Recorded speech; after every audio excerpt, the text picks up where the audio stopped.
Bienvenue à toutes et à tous dans Talk Afrique. Si vous nous rejoignez sur Média TV, merci d'être avec nous. Au Sénégal, au lendemain de son élection en février 2019, le président Macky Sall a appelé toutes les forces vives de la nation autour d'une table. C'est ainsi qu'il a initié un dialogue national piloté par l'ancien président du Conseil économique et social, Famara Ibrahima Sagnan. Un dialogue auquel ne prendront pas part cependant des leaders de l'opposition, tels que l'ancien président de la République et leader du Parti démocratique sénégalais Abdoulaye Wade, mais aussi le leader du PASTEF, Ousmane Sonko. Quel crédit faut-il donner à ce énième dialogue et que peut-on attendre de cette rencontre? Pour en parler, nous recevons sur ce plateau nos invités. Je rappelle, il s'agit de M. Ning, de la société civile, membre du CRADEC, groupe de recherche et d'appui, Conseil pour la démocratie participative et la bonne gouvernance. Monsieur Ning, bonjour, merci de répondre à notre invitation. Bonjour, c'est toujours avec un plaisir renouvelé que je viens participer au débat de Talk Afrique. Nous sommes également, je rappelle, avec Monsieur Samb, il est analyste politique et directeur de publication de Réumi Quotidien. Monsieur Samb, bonjour à vous également, c'est un immense plaisir de vous accueillir ici. C'est partagé, bonjour, et j'en profite pour saluer également Monsieur Ning et tous nos téléspectateurs qui nous suivent.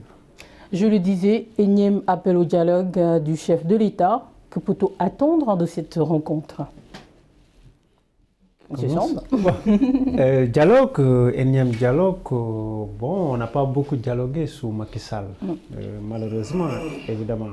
Le Sénégal étant, comme on le dit, pays de dialogue, mais tout de même, on peut s'interroger sur l'opportunité de dialoguer, d'appeler à un dialogue national après des élections remportées avec 58% du suffrage.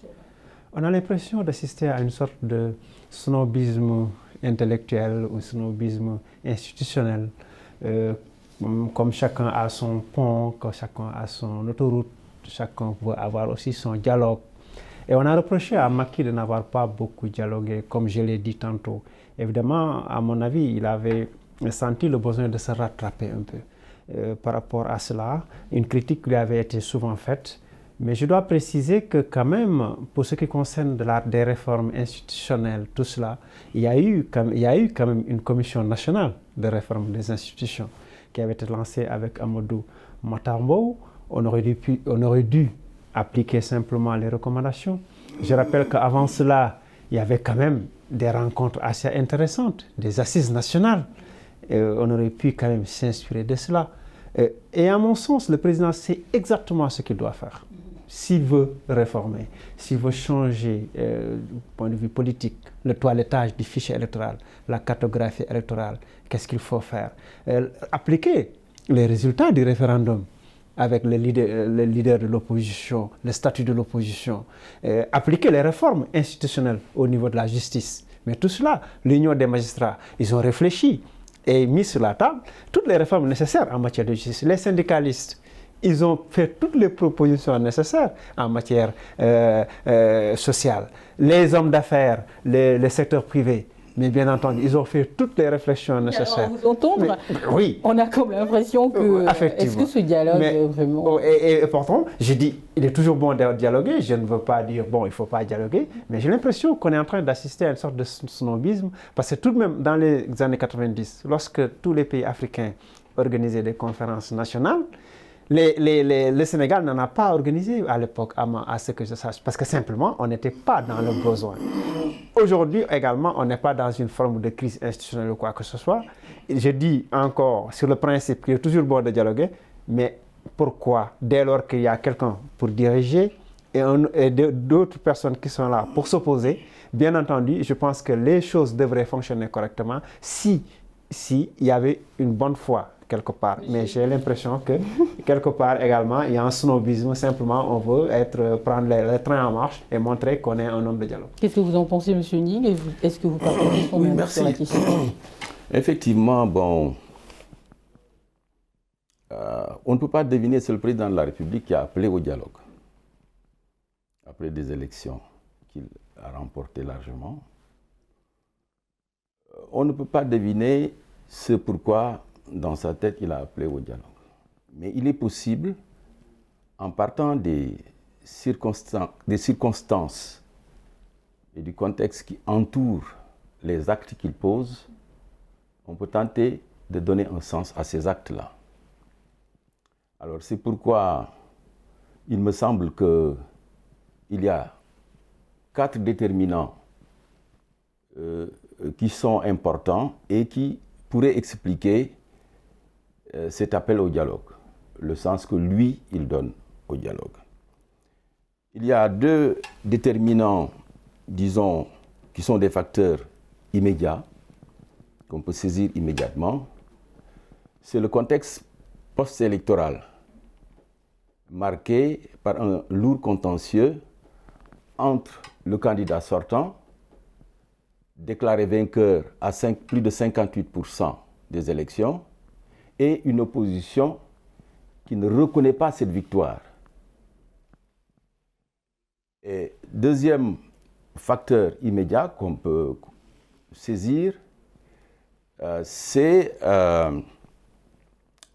une gouvernance qui est plombée par une démarche verticale, par une gestion verticale, qui ne permet pas toujours de résoudre les problèmes prioritaires auxquels les populations sont confrontées.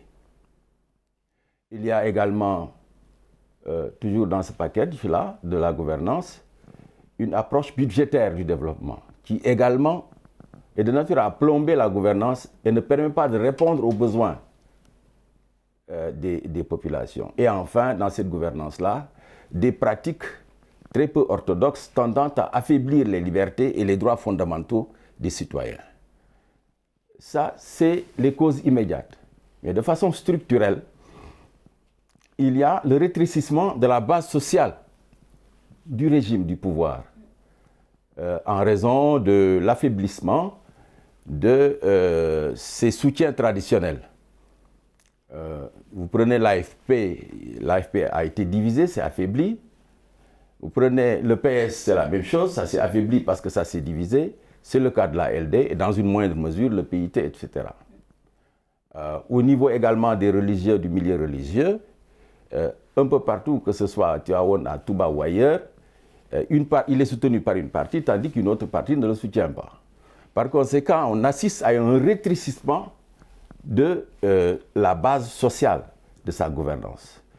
Alors, il y a enfin, comme facteur structurel, la découverte du pétrole et du gaz, qui en soi est une excellente chose, mais dans les faits peuvent permettre de renforcer l'unité et la cohésion nationale, comme ça peut aboutir au contraire, c'est-à-dire à l'éclatement de l'unité et de la cohésion nationale. Il me semble que tous ces facteurs-là peuvent donner un sens à l'acte qu'il a posé en appelant à un dialogue national. Tout ça, on va y revenir tout à l'heure, mais vous l'avez dit, au sortir de ces élections, certes, il y a des compromis, mais il n'y avait pas de contestation. C'est-à-dire, on sort de ces élections, il n'y a pas de contestation, on peut le dire, et toutes les institutions marchent normalement, l'Assemblée nationale comme les autres institutions. Également, l'opposition qui joue son rôle, et vous également, de la société civile. Alors, on se demande, c'est quoi la pertinence d'un tel dialogue dans un tel contexte où il n'y a pas d'enflammement dans le pays. Alors. Oui, il est vrai qu'il n'y a pas effectivement de crise institutionnelle. M. Samb l'a rappelé tout à l'heure. Mais on pourrait parler d'une crise de la démocratie représentative, qui a des limites et qui montre ses limites tous les jours. Les élections plutôt l'opposition n'a pas fait de recours, n'a pas estimé devoir faire de recours. L'opposition a parlé de victoire technique et a contesté la transparence du processus électoral. Et il s'est dit donc que si elle faisait un recours, le recours également risquait de se solder par un résultat négatif. Par contre, une bonne partie de cette opposition a jugé opportun d'aller au dialogue pour discuter justement sur le processus électoral et arriver à un audit indépendant du processus électoral qu'ils ont contesté dans ces élections-là. Quelles sont les limites de cette démocratie quand on sait qu'un opposant comme Ouad n'y participe pas et des leaders comme Sonko n'y participent pas à ce dialogue également? Bon, il faut dire que là également, je pense que le dialogue politique était plus urgent. Après des élections, certes remportées par le candidat sortant, mais contestées par l'opposition, qui remet en cause la transparence du scrutin et du processus électoral, après les assises et après la CNRI, le référendum qui n'a pris que 15 mesures pour les appliquer sur le plan des réformes institutionnelles, ce qui était plus urgent, c'était le dialogue politique, qui pouvait revenir sur toutes ces questions-là et les adresser ou les réadresser, n'est-ce pas, dans une perspective de mise en œuvre si tant est que la volonté politique est là. Mais c'était moins urgent, le dialogue national sur les autres aspects était moins urgent si l'on sait que le président a été élu sur la base d'un programme qu'il peut et qu'il doit mettre en œuvre librement. Par conséquent, c'est comme si les gens étaient quelque part ses consultants. Je ne parlerai pas de snobisme intellectuel, comme disait M. Samb, mais c'est comme si les gens lui apportent des idées pour enrichir son programme dans ce cas-là. On se demande dès lors sur quoi les acteurs vont discuter. Est-ce que les règles sont déjà claires, notamment pour aller à ces discussions, M. Hassan? Oui, les règles seront établies. Les termes de référence, comme on dit. Les règles sont claires. Je pense qu'ils n'auront pas de problème pour établir les règles, trouver des points de discussion, très clairement. Mais je reviens toujours sur mon doute par rapport à la bonne foi des initiateurs du dialogue. Maintenant, si fondamentalement, pour ceux qui sont là, au niveau du dialogue, ils n'auront pas de problème. Déjà, sur les termes référentiels de la procédure à suivre, il n'y aura pas de problème. Sur les résultats, il n'y aura pas de problème. Mais le problème viendra quand il s'agira d'appliquer. À mon avis, il y a une sorte d'amusement. Voilà, on est en train de s'amuser un peu. Ceux qui ont envie de le faire, autour de problématiques qui sont particulièrement sérieuses. Parce que quand même, M. Ning l'a dit tout à l'heure, on a découvert du pétrole et du gaz. Et même pour ça, il a convoqué des assises à Diamniadio. On a réfléchi, on a déposé des conclusions. Mais attends, Macky sait pertinemment ce qu'il doit faire par rapport à toutes ces questions. Même pour les questions politiques dont parlait M. Ning. Mais ces questions-là ont fait l'objet de réflexions. On ne peut pas convaincre le dialogue national pour régler ces questions de fichier électoral, mais il y a une administration électorale qui est là. Les gens savent qu'il faut un toilettage du fichier. Il faut auditer le fichier, sérieusement. Mais j'ai l'impression qu'on voulait simplement reporter les locales. Ça, oui. Ça, il avait besoin de dialogue. Et rapidement, on a abouti à ce résultat-là. Report des locales. Consensus sur le report des locales. Rapidement. Parce que ça a arrangé un peu tout le monde, quoi. Mais j'ai un problème à ce niveau. Comment on peut proroger tout le temps les mandats d'élus locaux alors que le peuple leur avait donné un mandat précis? Le président, par décret, proroge. Parce que si vous reportez, vous prorogez les mandats des maires et autres, là, des conseils municipaux. Et ça pose un problème. Donc j'ai l'impression qu'aujourd'hui, on est en train de verser dans la dynamique des conférences nationales des années 90 des États africains, alors que nous ne sommes pas forcément en crise. Il y a un problème, c'est vrai, par rapport, il n'y a pas de crise institutionnelle, mais il y a une crise politique. Il y a une différence. Il n'y a pas une crise institutionnelle, mais il y a une crise politique. C'est-à-dire des mésententes entre la majorité et l'opposition qui fait que bien, il y a un dialogue de sourds. Mais, bon sang, le Khalife général des Mourides, il a fait des pas déjà dans le rapprochement à Abdoulaye Macky Sall. Ça, c'est un dialogue. Les gens croient que ce n'est pas un dialogue. Si, c'est un dialogue national. Ce dialogue de sourds, comme vous dites, est-ce que ça ne ruine pas également les chances de l'opposition qui décide toujours de faire la chaise vide, de dire son avis, d'apposer son veto sur certaines décisions majeures, notamment des questions inhérentes vous savez pourquoi, madame, l'opposition est désemparée? Moi, à sa place, je serais dans les mêmes dispositions psychologiques. Vous allez avec un pouvoir à des élections aussi sérieuses que la présidentielle. Le pouvoir se permet, des membres influents du pouvoir, de donner les chiffres des résultats avant même les élections. Au-delà des résultats sur des questions majeures aujourd'hui, Est-ce qu'après, l'opposition aura son mot à dire? Non, l'opposition après les recommandations au sortir de cette Aujourd'hui, rencontre. cette opposition, même sans opposition, les gens, comme je vous l'ai dit dès le début, les gens savent ce qu'il faut faire.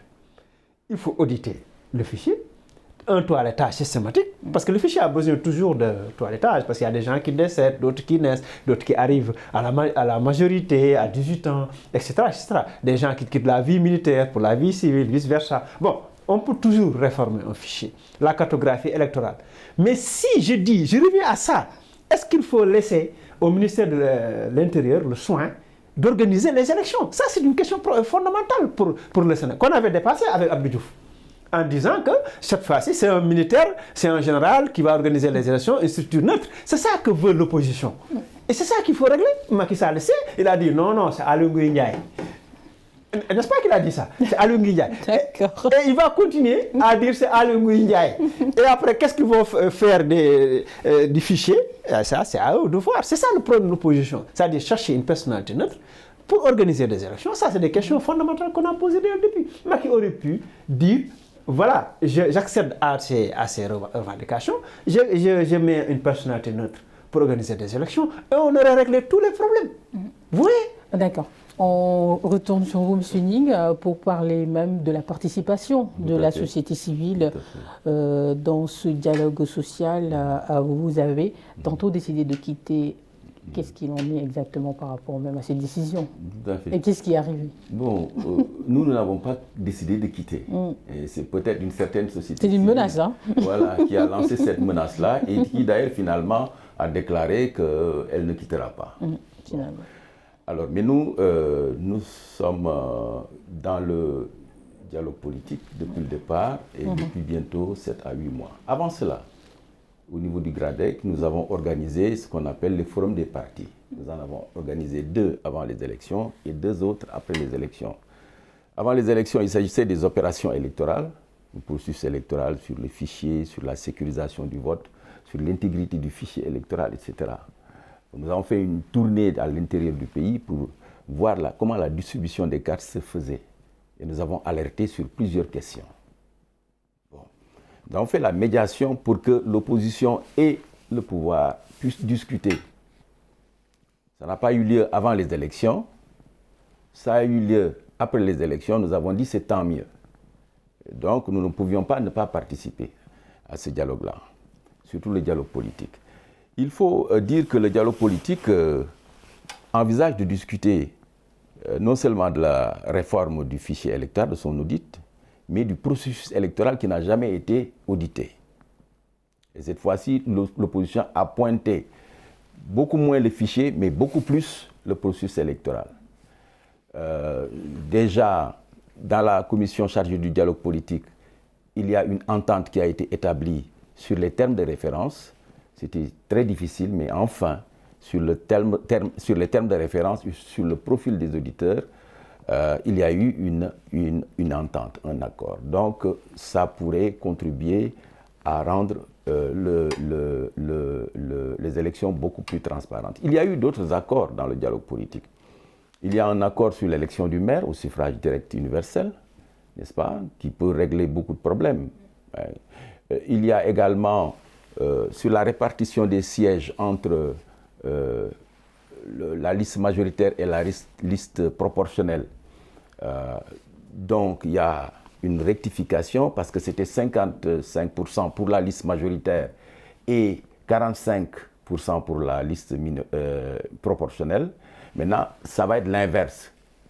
Ce sera 55% pour la liste proportionnelle et 45% pour la liste majoritaire. C'est beaucoup plus équitable parce que la liste proportionnelle permet une meilleure représentation des petits partis, de ceux qui ont moins de force, moins de périmètre électoral, etc.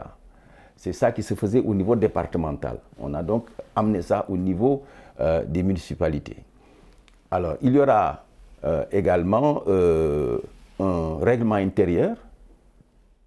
Il y a un accord sur ça, n'est-ce pas, au niveau de l'ensemble comment on dit ça, des collectivités locales.